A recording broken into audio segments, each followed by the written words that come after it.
तो ये class 10th के 28 मई यानी आज कौन सा दिन है, गुरुवार, 28 मई गुरुवार का क्लास है। ठीक है, आज के क्लास में हम लोग मैथ एंड वही हिस्ट्री पढ़ने वाले हैं। आगे अभी तब तक हिस्ट्री पढ़ेंगे जब तक ये ऑलमोस्ट सेकेंड चैप्टर खत्म ना हो जाए, उसके बाद हम लोग साइंस का कोई सब्जेक्ट पढ़ेंगे। ठीक है, तो हम लोग पढ़ेंगे मैथ प्लस आज हिस्ट्री। ठीक है, अब देख लेते हैं मैथ में कहाँ तक हम लोग किए थे। जस्ट अ मिनट, ये देखो मैथ में लास्ट क्वेश्चन हुआ था क्वेश्चन नंबर 4। ये क्वेश्चन जो था, जांच कीजिए क्या बिंदु ये सभी एक समद्विबाहु त्रिभुज के शीर्ष हैं, ये वाला क्वेश्चन हम लोग लास्ट टाइम किए थे। अब हम लोग को नेक्स्ट आगे क्वेश्चन करना है, ये वाला नेक्स्ट क्वेश्चन। एक मिनट, इसको मिटा देते हैं। यहाँ क्वेश्चन PDF हम निकाले तो थे कहीं, अच्छा यहाँ है, ये देखो ये वाला क्वेश्चन हम लोग को करना है। हम लोग इसमें देखो एक्सरसाइज 7.1, इसमें क्वेश्चन नंबर 1 से लेकर के 4 तक, यहाँ तक पूरा क्वेश्चन हो चुका है। अब होगा क्या क्वेश्चन नंबर 5। क्वेश्चन नंबर 5 बड़ा है, एक बार पढ़ते हैं जरा इसको, क्या लिखा हुआ है। करें किसी कक्षा में यानी किसी क्लास में 4 मित्र बिंदुओं ABCD पर बैठे हुए हैं, जैसा कि आकृति 7.8 में दिखाया गया, जैसा कि इस चित्र में दिखाया गया, ये जो चित्र दिख रहा है। अच्छा, चंपा और चमेली कक्षा के अंदर आती है और कुछ मिनट तक देखने के बाद चंपा चमेली से पूछती है, क्या तुम नहीं सोचती कि ABCD एक वर्ग है। चमेली इस बात से सहमत नहीं है। चमेली कहती नहीं, हमको तो नहीं लगता ये वर्ग है। तो दूरी सूत्र का प्रयोग करके बताइए इनमें से कौन सही है। चलो क्वेश्चन समझ में आ रहा है क्या है। क्वेश्चन को समझाए तो इस क्वेश्चन में ये बोला जा रहा है क्या कि ये जो क्वेश्चन है, इस क्वेश्चन में ये कहा जा रहा है कि एक क्लास था, ठीक है, क्लास में 4 स्टूडेंट बैठे हुए थे। कौन से, एक ABCD, ठीक है, 4 स्टूडेंट क्लास में बैठे हुए थे ABCD।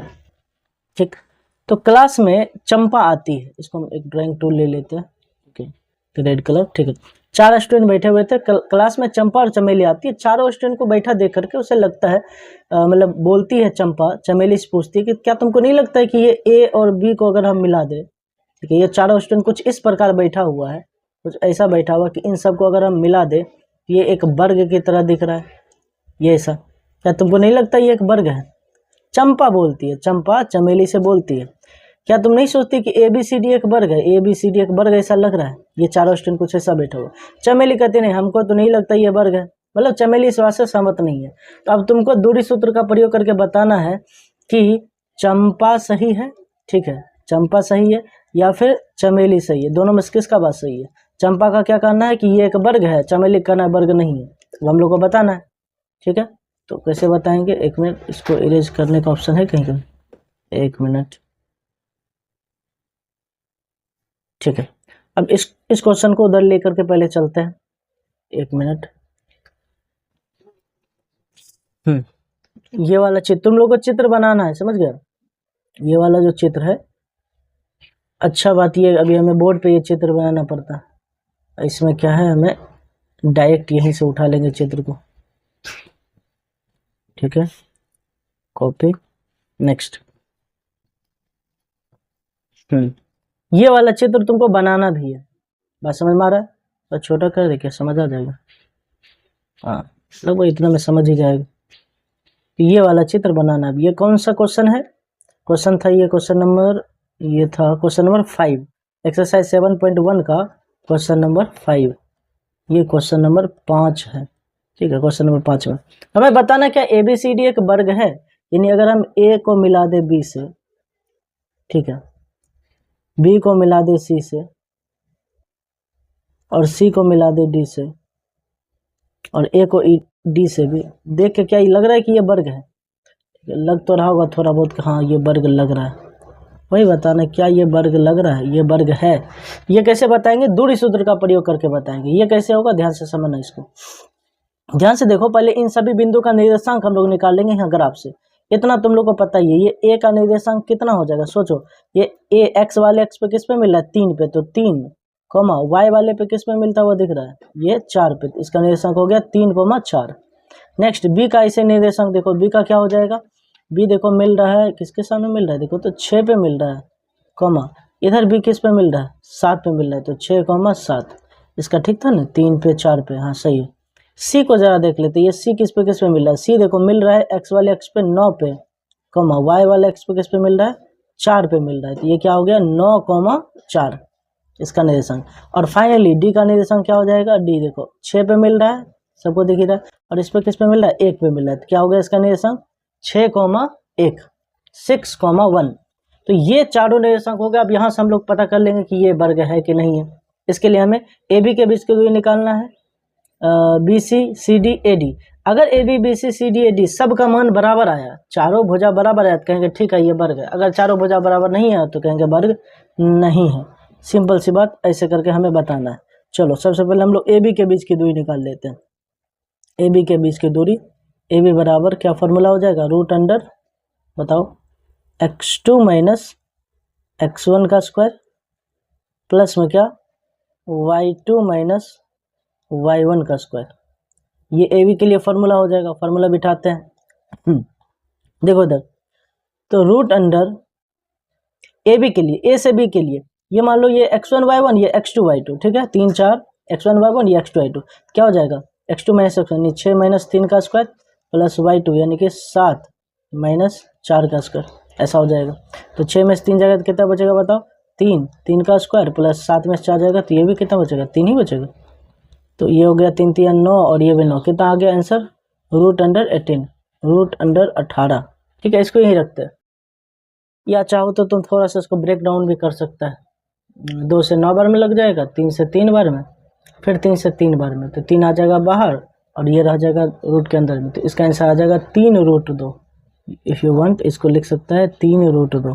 सर कैसे, वही 18 का खंडन करके 2 से करेगा, 9 बार में लगेगा, 3 से 3, 3 से 1, इन 3 3 का जोड़ लग जाएगा, ये 2 का जोड़ नहीं लगेगा, ये रूट में रह जाएगा, इस वजह से 3 रूट 2 इसका आंसर आएगा। तुम ऐसा भी कर सकता है। ठीक है, तो इसका आंसर आया 3 रूट 2।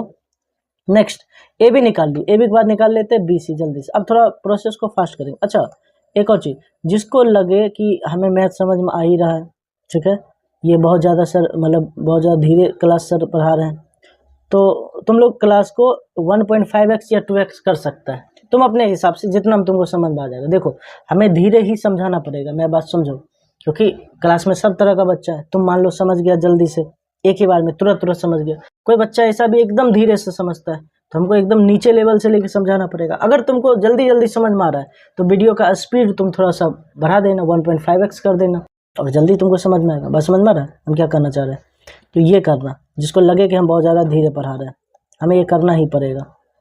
ठीक है, तो यहाँ देखो अब BC का मान निकालते हैं जल्दी से। BC के लिए वही फार्मूला लगाएंगे, और यहाँ पे BC के लिए क्या हो जाएगा, ये x1 y1 x2 y2, तो x2 है 9 और x1 कितना है 6 और y2 कितना है 4, y1 कितना है 7, इसका स्क्वायर देखो तो इसका करेंगे कितना है, 9 में 6 जाएगा तो 3 का स्क्वायर, और ये भी कितना हो जाएगा, 7 में 4 जाएगा तो -3 का स्क्वायर, तो ये भी तो कितना हो जाएगा 3 का स्क्वायर 9 और ये 9, इसका भी आंसर आया रूट अंडर 18 ही ना आया, यानी कि वही 3 रूट 2, इसका भी आंसर इतना ही आया। ये नीचे में लिख लेना, मेरे पास जगह नहीं था इसलिए सकी। नेक्स्ट ये हो गया, AB BC का मान निकाल लिए। अब CD का मान निकाल लेते हैं जल्दी से। CD बराबर भी यही फार्मूला। अब एक काम करें, बिना फार्मूला बिठाई लिखते हैं। ठीक है, इतना अब तक तो इतना बार फार्मूला लिख ही चुके हैं, समझ में ही रहा होगा, डायरेक्ट मान ही बिठा देते क्या। यहाँ देखो तो CD, एक ब्लैक कलर चूज पर लिख देते हैं, CD इसमें ये मान लो ये x1 y1 ये x2 y2, ठीक है, या इसी को मान लो ये x1 y1 6 x1 है, ये y1 है और 9 x2 y2।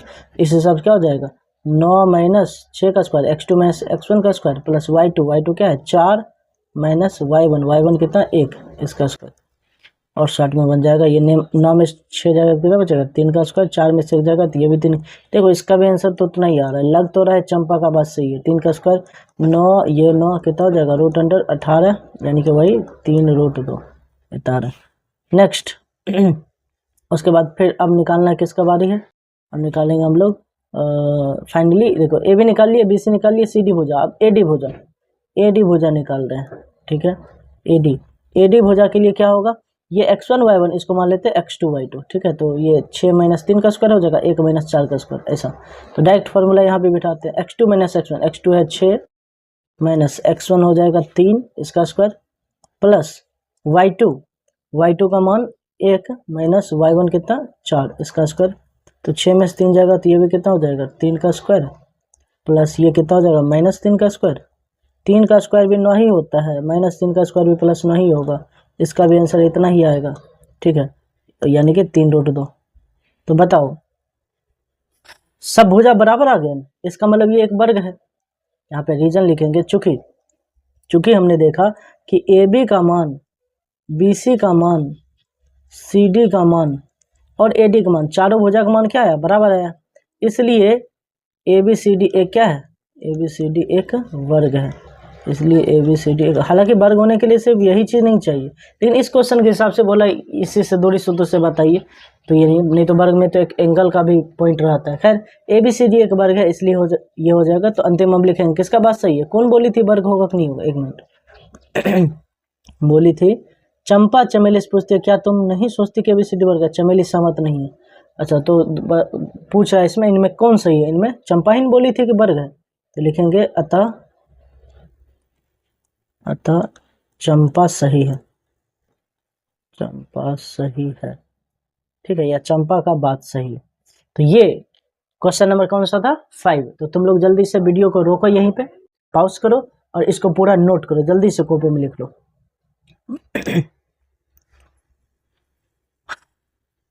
लिख लिया, चलो अच्छी बात। जो अभी भी नहीं लिखा रोक के लिख लेना वीडियो। अब अगले क्वेश्चन पे आते हैं, नए पेज पे आते हैं। नेक्स्ट क्वेश्चन क्वेश्चन नंबर आगे बढ़ते हैं। करें निम्नलिखित बिंदुओं द्वारा बनने वाले चतुर्भुज का प्रकार यदि कोई है, अगर कोई प्रकार है तो बताइए, करें प्रकार बताइए तथा अपने उत्तर के लिए कारण भी दीजिए। करें कि ये 4 बिंदु दिया हुआ, इनसे कोई एक चतुर्भुज बन रहा है, बताइए। अगर कोई प्रकार है चतुर्भुज का तो चतुर्भुज का प्रकार बताइए। ठीक है, चतुर्भुज का प्रकार बताना कि कौन सा चतुर्भुज है। तो इनमें सबसे पहला क्वेश्चन उठा लेते हैं। ये कौन सा क्वेश्चन है एक मिनट,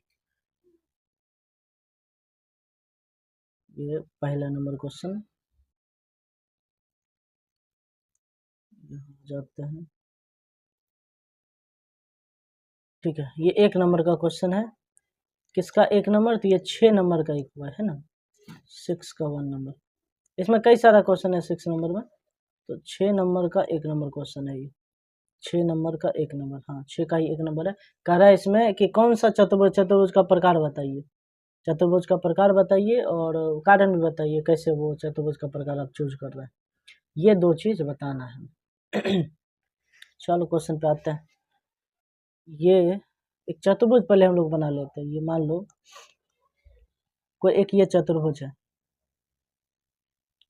कौन सा चतुर्भुज है पता भी नहीं अभी हमें, और ये बैक करके थोड़ा और अच्छा बना लेते हैं। तो रुको, इसमें शायद कुछ शेप होना चाहिए, किसमें, इसमें चतुर्भुज एक, ये तो वर्ग है, नॉर्मल चतुर्भुज ये रहा। ठीक है, मिल तो गया, ऐसा बना लेते हैं, कितना बढ़िया हो गया। ओके, तो ये चतुर्भुज है। ठीक, इस चतुर्भुज में समझो 4 बिंदु दिया हुआ, एक बिंदु मान लो ये ए है, एक बिंदु ये कौन सा दे दो, मान लो ये बी है, ये मान लो सी है और ये मान लो डी है। ठीक है, और इस ए वाले बिंदु का निर्देशांक कितना है, -1, -2। बी वाले का है 1, 0। सी का निर्देशांक है -1, 2 और डी का लास्ट वाला क्या है -3, 0। ठीक है, अब कह रहा है बताइए चतुर्भुज कौन सा है, चतुर्भुज का प्रकार बताइए, बनने वाले चतुर्भुज का प्रकार। यदि अगर कोई चतुर्भुज है तो उसका प्रकार बताइए, हमें चतुर्भुज का प्रकार बताना है। ठीक है, देखते हैं। सबसे पहले इसमें A B B C C D A D, इन सब का हम लोग को मान निकालना पड़ेगा, उसके बाद हम लोग देख पाएंगे। समय तो है ना हम लोग के पास 14 मिनट, क्या पता, देखते हैं हो जाएगा, शॉर्ट में ही बनाते हैं। पहले ए बी का हम लोग मान निकाल लेते हैं। ए बी के लिए फॉर्मूला लगाएंगे √अंडर वही, अभी एक ही बार खाली हम फॉर्मूला लिखेंगे, उसके बाद अगला वाला से फॉर्मूला नहीं लिखा करेंगे, मतलब नेक्स्ट बी सी निकालते वक्त ये फॉर्मूला नहीं लिखा करेंगे, डायरेक्ट बना देंगे। तो देखो मान बिठा दिए, इसमें बनाते हैं इसको, फॉर्मूला लिखे, फॉर्मूला मान बिठाओ। ए बी के लिए मान लो ये x1 y1 x2 y2। ठीक है, या इसी का x1 y1 x2 y2 किसी को मान लेते हैं। मान लो ये है x1 y1, ये x2 y2, तो हो गया x2 - x1 का स्क्वायर प्लस y2 कितना है -2, y2 माइनस y1 का स्क्वायर। देखो -1 कितना हो जाएगा -2 का स्क्वायर, ये हो जाएगा, ये भी -2 का ही स्क्वायर हो जाएगा। बताइए कितना हो जाएगा, ये हो जाएगा 4, ये भी 4, कितना 8, रूट अंडर 8 है, 2√2 भी लिख सकते हैं इसको और बाद में देखेंगे। अब इधर आते हैं, नेक्स्ट ए बी निकाल लिए, ए बी के बाद हम लोग निकाल लेते हैं किसका मान, बी सी का मान निकाल लेते हैं। बी सी के लिए भी फार्मूला तो वही रहेगा, ये मान लो x1 y1 x2 y2, ठीक है, तो उतना समझ जाना। अब x2 का मान -1 माइनस x1 1 इसका square plus y2 2 minus y1 0 इसका स्क्वायर, तो रूट अंडर ये हो जाएगा -2 का स्क्वायर, ये कितना हो जाएगा +2 का स्क्वायर, अरे ये क्या हो रहा है, +2 का स्क्वायर, ये कितना हो जाएगा 4, ये भी हो जाएगा 4, इसका भी तो आंसर उतना ही आया रूट अंडर 8, बी सी का भी मान उतना ही आया। नेक्स्ट अब निकाल लेते हैं सी डी का मान, सी डी बराबर मान लो ये x1 y1 ये x2 y2 है, तो उस केस में क्या हो जाएगा, एक मिनट, सी डी का मान हो जाएगा x2 मतलब हो गया -3 माइनस x1 मान क्या कितना है -1 है, तो माइनस माइनस यहाँ पे क्या हो, वो भी माइनस, एक सूत्र वाला माइनस है कि यहाँ भी माइनस, ये दोनों कितना हो जाएगा +1 प्लस, अच्छा इसका स्क्वायर भी नहीं होगा, प्लस y2 का मान कितना है 0 माइनस y1 का मान 2 इसका स्क्वायर, तो -3 + 1 कितना होता है, ये हो जाता है 1, सॉरी -2, और ये भी हो जाएगा -2, दोनों का स्क्वायर, -2 का स्क्वायर भी 4, इसका स्क्वायर भी 4, ये कितना हो जाएगा रूट अंडर 8, इसका भी मान इतना ही आ रहा है यानी 2√2। नेक्स्ट ये भी हो गया, अब निकाल लेते हैं हम लोग इसका मान, एक मिनट, अब निकाल लेते हैं A B B C C D हो गया, लास्ट में ए डी का मान वो भी ऐसे ही निकलेगा। तो मान लो ये x1 y1 x2 y2, x2 है -3 माइनस x1 है -1 माइनस माइनस क्या हो जाएगा +1 इसका स्क्वायर, प्लस y2 0 है, y2 0, y1 कितना -2 माइनस माइनस +2 इसका स्क्वायर, तो ये क्या हो गया, ये हो गया माइनस में 2 का स्क्वायर, ये भी प्लस में 2 का स्क्वायर, तो -2 का स्क्वायर +4, ये भी 4, कितना हो गया 4 4 8। तो देखो ध्यान से A B B C C D ये सब बराबर है लिखेंगे इसमें, चूँकि ए बी का मान, बी सी का मान, सी डी का मान और ए डी का मान सभी मान बराबर है, इसलिए कौन सा चतुर्भुज, सर ये वर्ग होगा, नहीं कहेगा सर पिछले क्वेश्चन में चारों भुजा बराबर था, आप कैसे वर्ग बता दिए, इस वाले क्वेश्चन में चारों भुजा बराबर था, यही क्वेश्चन था ना, किधर गया ये क्वेश्चन में, इसी में था जो इसमें जो बताए थे कि चारों भुजा बराबर था, ठीक है, तो अब वर्ग इसमें साबित कर दी, इसमें भी जब 4 भुजा बराबर हुआ तो ये वर्ग क्यों नहीं है, आखिर जब वो वर्ग था तो ये वर्ग क्यों नहीं है, क्योंकि उसमें कंडीशन पूछा था, सीधे क्वेश्चन में ही बोल दिया था वर्ग है कि नहीं है, हाँ या नहीं, बस इतना सब पूछा था इसमें ये तो नहीं बोला, इसमें बोला कोई भी चतुर्भुज का प्रकार हो सकता है, नाम बताइए, तो अगर खाली भुजा बराबर होगा तो वो सम चतुर्भुज होता है, ना कि वर्ग, भुजा बराबर होने के साथ कोण भी बराबर रहे तब जाके होगा वर्ग, पिछला क्वेश्चन में साफ साफ बोल दिया था वर्ग है कि नहीं, इस वजह से भुजा बराबर हो तो इसे वर्ग ही बोले, तो चूंकि भुजा बराबर है इसलिए यह कौन सा चतुर्भुज है, सम चतुर्भुज है, सम चतुर्भुज क्वेश्चन हमारा ये वाला हो जाएगा आंसर, ये क्वेश्चन नंबर 6 का आंसर हो गया। तो वीडियो को रोको और इसको जल्दी से नोट कर लो, नोट कर लिया, चलो अब नेक्स्ट सब्जेक्ट पे आते हैं, 18 मिनट से लगभग हो गया, इसको नोट कर लेना। अगले सब्जेक्ट पर आते हैं, हिस्ट्री पे, जहाँ पे हम लोग पढ़ रहे थे, अगले सब्जेक्ट को कंटिन्यू करते हैं। हिस्ट्री में याद करो, हिस्ट्री ओके, हिस्ट्री में हम लोग पढ़ रहे थे समाजवाद एवं साम्यवाद, हम मजदूर का पूरा स्थिति बता दिए थे, मजदूर के इस दयनीय स्थिति के कारण से कुछ लोगों के मन में कुछ बुद्धिजीवी लोग, दयालु लोग कह लो, समझदार लोग उनके मन में ये विचार उत्पन्न हुआ कि क्यों ना कुछ ऐसा हो कि ये मजदूर के साथ ना कष्ट वगैरह ना हो, मजदूर को अधिकार दिया जाए, समाज में सभी लोगों को अच्छे से अधिकार दिया जाए, ये समाजवाद की भावना तब यहाँ से उत्पन्न हुई थी, सभी समाज में सभी को समानता का अधिकार मिले, समाज में सभी को, कोई पूंजीपति वर्ग एक ना रहे, बहुत ज़्यादा ऊंचा एक नीचा वर्ग रहे, सबको समानता का एक प्रकार से हक मिले, खासकर बड़े बड़े उत्पादन का साधन राष्ट्र यानी सरकार के हाथ में ही रहे। यहाँ से उत्पन्न होता है समाजवाद का एक थिंकिंग, विचार, समाजवाद एक क्या है, विचार है, ठीक है, विचारधारा एक प्रकार समझो, कोई लोग नहीं है ये समाजवाद। तो यहाँ से ये सोशलिज्म जो है इसकी उत्पत्ति हुई, और इसमें जो सबसे पहले जो व्यक्ति थे जो ये सब के बारे में सोचे थे उनको कहा जाता है यूटोपियन समाजवादी लोग, यूटोपियन, ठीक है। और उनमें कौन थे? सेंट साइमन थे। निकाल लेते पीपीटी अगर मिले, मिनट।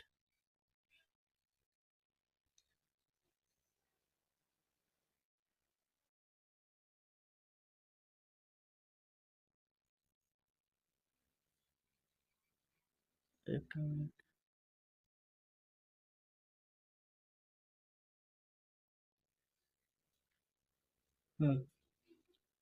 अब ठीक है।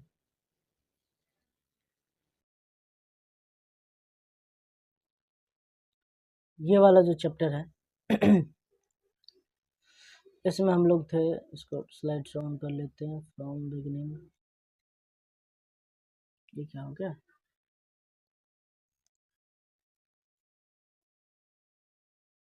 कुछ तो ग्लिच आ रहा।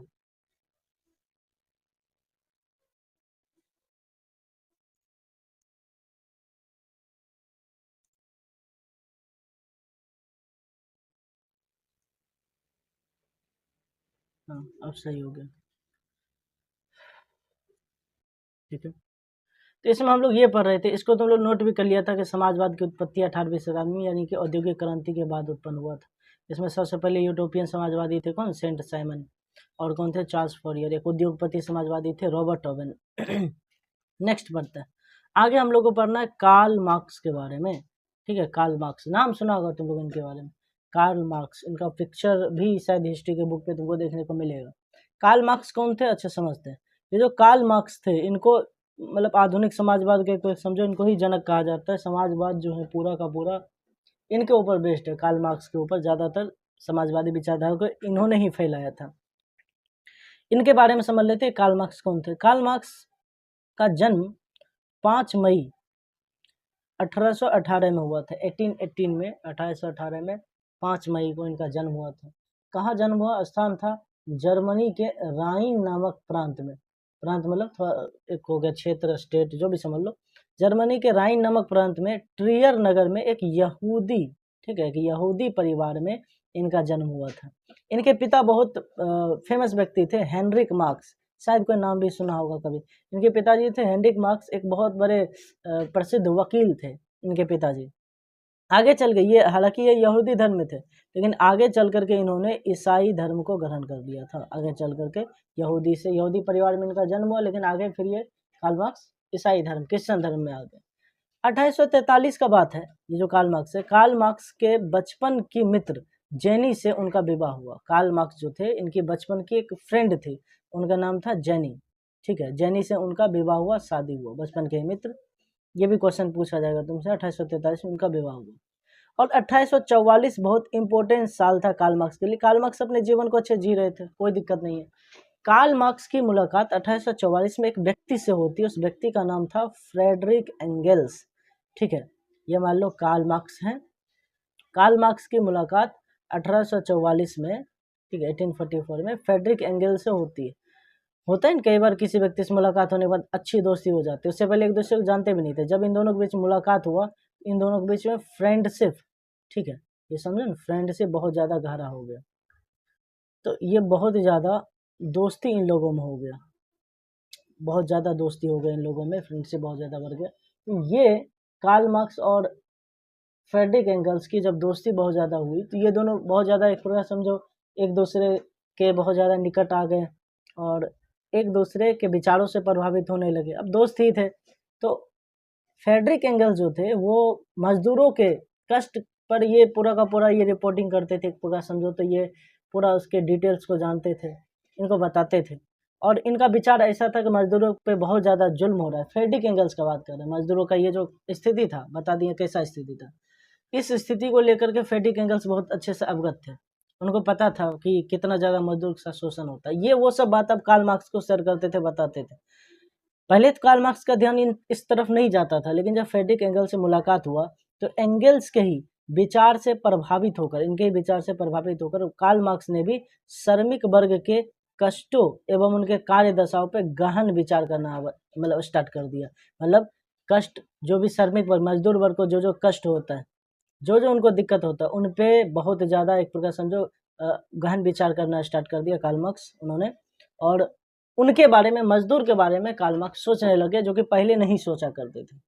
और फिर 4 साल बाद 1848 में कार्ल मार्क्स और एंगेल्स दोनों ने साथ मिलकर एक साम्यवादी घोषणा पत्र प्रकाशित किया, जिसे आधुनिक समाजवाद का जनक कहा जाता है। आधुनिक समाजवाद का जनक कहा जाता है ये जो साम्यवादी घोषणा पत्र है, इसको इन्होंने ही जारी किया था। इस साम्यवादी घोषणा पत्र में वही बताया गया था कि राष्ट्र को एक प्रकार से पूंजीपतियों को बहुत ज़्यादा तवज्जो देने की आवश्यकता नहीं, सबको एक साथ मिला करके चलने की, इन शॉर्ट बताए तो ये चीज़ इन सभी चीज़ों में शामिल था। और ये मजदूरों के हितों की बात थी इनमें, श्रमिक वर्ग, मिडिल क्लास लोग, उनके हितों की बात थी। इन पे काम करते रहे लगातार। 1867 में कार्ल मार्क्स ने ही दास कैपिटल नामक एक बुक लिखा उन्होंने, जो बहुत फेमस हुआ। तुम लोग कभी जीके में पढ़ा भी होगा कि दास कैपिटल बुक की रचना किन्होंने किया था? कार्ल मार्क्स ने रचना किया था। इन्होंने किया था 1867 में दास कैपिटल नामक एक बुक उन्होंने लिखा, दास कैपिटल नामक पुस्तक की उन्होंने रचना करी। और इस पुस्तक को समाजवादी जो लोग हैं उनका बाइबल भी कहा जाता है। इन पुस्तक को समाजवादी लोग का बाइबल कहा जाता है। क्वेश्चन पूछा जाएगा तुमसे कि किस पुस्तक को समाजवादियों का बाइबल कहा जाता है? तो दास कैपिटल को समाजवादियों को बाइबल कहा जाता है। फिर उन्होंने उसके अकॉर्डिंग कार्ल मार्क्स ने 6 ऐतिहासिक चरण बताए समाजवाद के, एक प्रकार समझो, मतलब समाजवाद के नहीं, पूरे एक प्रकार समझो जो प्रकृति में अभी समाज में जो चलते आ रहा है अभी तक का युग। 6 युग उन्होंने बताया। एक तो आदिम साम्यवादी युग, दासता का युग, पूंजीवादी युग, समाजवादी युग, साम्यवादी युग और सामंती युग। ये सभी 6 युग क्या है, इनके बारे में हम लोग डिटेल से समझेंगे। ठीक है, शायद अभी तो और अच्छे से बता भी ना पाए, ऑफलाइन क्लास में और बेहतरीन ढंग से बताएंगे कभी। आदिम साम्यवादी युग, दासता युग, पूंजीपति युग, समाजवादी युग, साम्यवादी युग, सामंती युग, ये 6 मुख्य रूप से कार्ल मार्क्स के अनुसार ऐतिहासिक चरण था। क्यों? क्योंकि शुरू में पहले समझो एक प्रकार से पहले जब औद्योगिकरण नहीं आया था तो कितने अच्छे से सभी लोग रहा करते थे, कोई समस्या ही नहीं था, आराम से कुटीर उद्योग चलाते थे। एक प्रकार समझो तो साम्यवादी ही युग एक प्रकार से था। बाद में आकर के क्या हो गया, दासता का युग आ गया, मजदूरी करना पड़ा। पूंजीवादी युग भी साथ में आ गया, पूंजीपति लोग का बहुत ज्यादा एक प्रकार से होने लगा, फैक्ट्री उन्हीं का था, खूब ज्यादा कमाई होने लगा। समाजवादी युग आया, फिर कार्ल मार्क्स जैसे लोगों के कारण उन्होंने ये चीज करना स्टार्ट किया, आंदोलन करना स्टार्ट किया समाजवादी के साथ। समाजवाद और साम्यवाद में ज्यादा कोई डिफरेंस नहीं है, ये दोनों एक ही चीज है। ठीक है, साम्यवाद बस थोड़ा सा छूट देता है, समाजवाद पूरा का पूरा कहते नहीं, हर एक कंपनी जो है पूरा होना ही चाहिए सरकार के हाथ में सब फैक्ट्री, लेकिन साम्यवाद थोड़ा सा इनमें कुछ नियमों में छूट देता है साम्यवादी। तो साम्यवाद जो है एक प्रकार से समाजवाद का एक कौन एक थोड़ा सा अपडेटेड वर्जन है। ठीक है, त्रुटि को दूर करके। अब फिर सामंती व्यवस्था, सामंती युग वही एक प्रकार समझो जो पुराना रीति से चलते आ रहा है युग, जो काम पहले से कर रहा है, बड़े बड़े लोग वो काम नहीं करेंगे, छोटे लोग ही काम करेंगे। ये सब युग में कार्ल मार्क्स ने बांटा 6 ऐतिहासिक चरण को। और कार्ल मार्क्स के अकॉर्डिंग ये सभी मजदूरों के लिए बहुत बुरा सब चीज़ है। मजदूरों के लिए सबसे फायदेमंद चीज़ रहेगा यही समाजवाद या फिर साम्यवाद। ये अगर लागू होता है तो मजदूर का सबसे ज़्यादा भला होगा उनके लिए। और इसी सब सोच के कारण 14 जुलाई 1889 को पेरिस में द्वितीय अंतर्राष्ट्रीय संघ की स्थापना इन्होंने किया। पेरिस में 1889 1889 में, मतलब समझो रूसी क्रांति, मतलब रूसी कहते हैं फ्रांसीसी क्रांति, फ्रेंच रेवोल्यूशन के ठीक लगभग 1 साल बाद पेरिस में द्वितीय अंतर्राष्ट्रीय संघ की स्थापना हुई। और फिर 1 मई 1890 को यूरोप और अमेरिका में लाखों मजदूरों द्वारा हड़ताल का प्रदर्शन किया गया। 1890 का बात है, 1 मई 1890 को यूरोप और अमेरिका के कई लाख मजदूर जो फैक्ट्री में काम करते थे, इसी सब चीज़ के खिलाफ कि हमें इतना शोषण क्यों किया जाता है, इतना ज़्यादा घंटा काम ये वो, और साम्यवाद वाला व्यवस्था लाने का सभी मजदूरों ने पूरा का पूरा क्या किया, हड़ताल किया। वो डेट कौन सा था, ध्यान रखना, 1 मई। इसी वजह से वो 1 मई डेट इतना फेमस हुआ हड़ताल कि हर साल 1 मई को अंतर्राष्ट्रीय मजदूर दिवस के रूप में मनाया जाता है। अभी भी होता है ना, 1 मई को मजदूर दिवस मनाते हैं, तो इसी वजह से मनाते हैं मजदूर दिवस को, अंतर्राष्ट्रीय मजदूर दिवस इसी वजह से मनाया जाता है। ठीक है, तो अब क्या करो तुम लोग, इसको नोट कर लो। इसको हम बैक करें क्या, 1 मिनट रुको, तो इरेज करने का ऑप्शन तो नहीं आ रहा है, 1 मिनट रुक जाओ, तुरंत हम निकाल रहे हैं।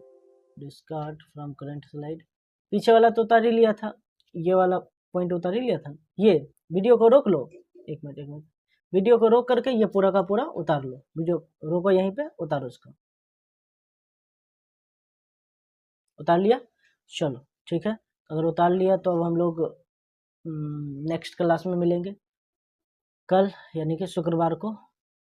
ठीक है, तो अब कल आगे का क्लास कल होगा, तो वीडियो को यहीं पे ख़त्म करते हैं। चलो फिर कल मिलेंगे कल के क्लास में।